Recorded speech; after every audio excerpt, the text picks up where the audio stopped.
Good morning, Badger Yogis. Um, this is the last YouTube of the year. I've missed seeing your faces, but I do love being able to talk about yoga with you all.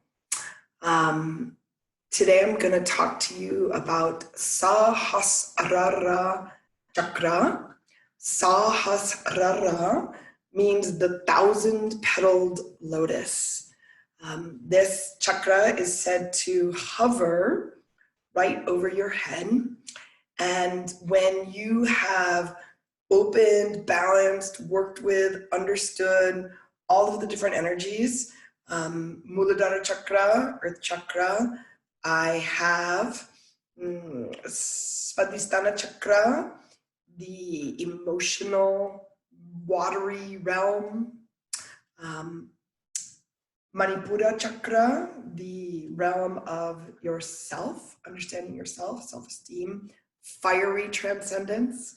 Anahata chakra, the heart chakra, understanding how to love yourself, how to receive love, how to give love. Vishuddha chakra, the throat chakra, the center of communication.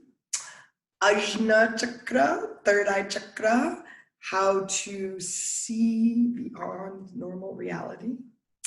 And then once you've gotten all of those chakras opened, working, balanced, and you have understood who you really are, what your place is in the world, it's said that the sahasrara chakra flowers open over your head.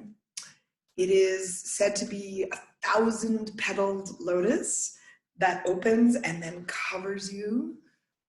Each petal is said to have a different Sanskrit sound associated with it. Sometimes this chakra is associated with violet or purple, my favorite color. Often it is described as white or even rainbow. So it encompasses really everything. And it is the culmination of all yoga practice. It is the ability to have deep knowledge or wisdom to understand not just yourself, but the entire universe and how you fit into it. It is the bliss chakra, the nectar coming out from the top of your head. The yogic path is jnana, or wisdom. The practice most commonly associated with opening sahasrara chakra is, of course, meditation. So we are going to do a short little meditation, but I do want to read to you just a little bit about this symbol for sahasrara chakra and the whole idea of why it is that we even practice yoga. The crown chakra is the 1,000-petaled lotus. Most people think of the petals as reaching up into the heavens. Actually, the lotus petals turn downward like a sunflower, dripping nectar into the crown and down through the chakras. In this way, two ends of the spectrum are profoundly connected. How can a lotus bloom without its roots in the earth? How can it reach for heaven if its roots are not deep and wide? The rainbow bridge, which is the chakra system, like any bridge, is about connection. The two ends of the spectrum connect the individual self with universal creation. The middle section of the bridge takes that combination out into the world through appropriate action, right relationship, and creative contributions. One purpose in the seventh chakra is to contact the divine, but also to manifest divinity in our bodies and actions, and so transform the world. In the seventh chakra, we see divinity in all matter and in all its infinite arrangements. Crossing the rainbow bridge is about stretching to connect the limited with the infinite, while still retaining both qualities. It is through that stretch that we grow. To arrive at the fully blossoming lotus crown chakra, our stem needs to be connected to the earth, our roots deep into the ground. Through this connection, our lotus is nourished and continues to bloom, its petals ever unfolding. Our purpose indeed is to liberate the spirit. But we are to avoid getting lost in the infinite. We must retain a home to which the spirit can return. This is the challenge of balancing and opening sahasrara chakra. So what all three of us would like you to do for this week's assignment is to contemplate which one of these chakras really speaks to you the deepest. You could write a little bit about each one. You could pick one. You could imagine what it would be like to balance all of your chakras and have 1,000-petaled lotus open over you and unfold you with true wisdom, bliss, knowledge. We're going to send you the weekly sheet so that you can contemplate what that means, right? And write about it. Tell us about it. That'll be your final project. Really, the whole reason why we share yoga with you, Badger Yogis, is so that you can understand actual things that go on in your body, in your mind, in your emotions, and that you figure out ways to reach beyond it, right? That's what the system of yoga is about. That's what the chakra system is designed to help us understand, to connect to our own nature, to connect to nature that surrounds us, to deepen our relationship with others, and to remember that if we sit still and just listen to our breath and try to settle our minds, that we have ultimate wisdom. That goes back to that first definition that we gave you of yoga. Yogaschitta vritti nirodha. Yoga is the cessation of the fluctuations of the mind. So please just take a little time and write down your reflections about these different energy centers, about the chakra system in general.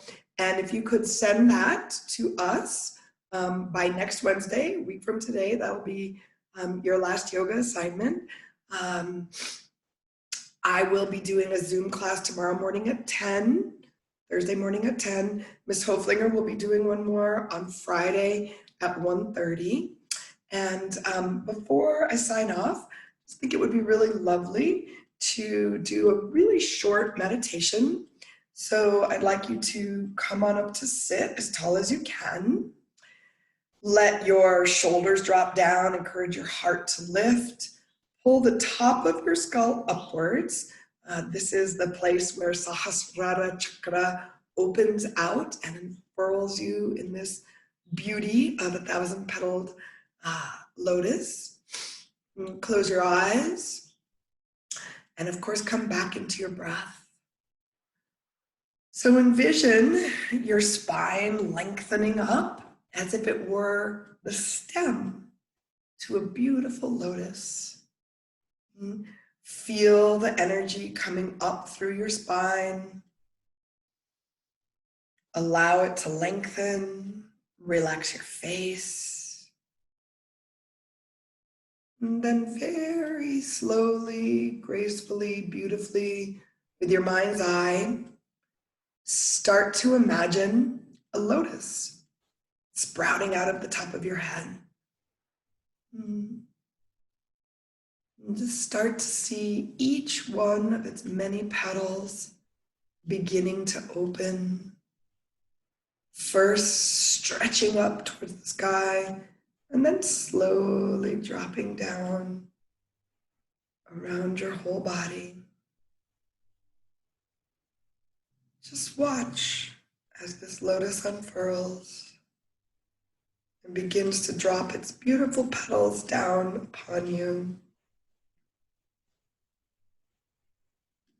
See if you couldn't feel a little bit of relief from the blossoming and opening of your own true wisdom. Come back to your breath. And as you allow your own wisdom to open, stretch, release, relax, send out loving kindness first to yourself. May I be free. May I be safe. May I be happy. And then begin to extend that concept to any of the beings that may be in your home with you, all the beings in our city, in our state, in our country, in the world.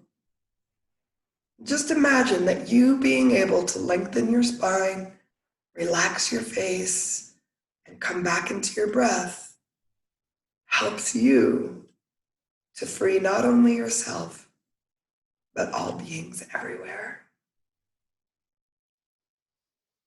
Loka samasta sukhino bhavantu. Loka samasta sukhino bhavantu. Loka samasta sukhino bhavantu.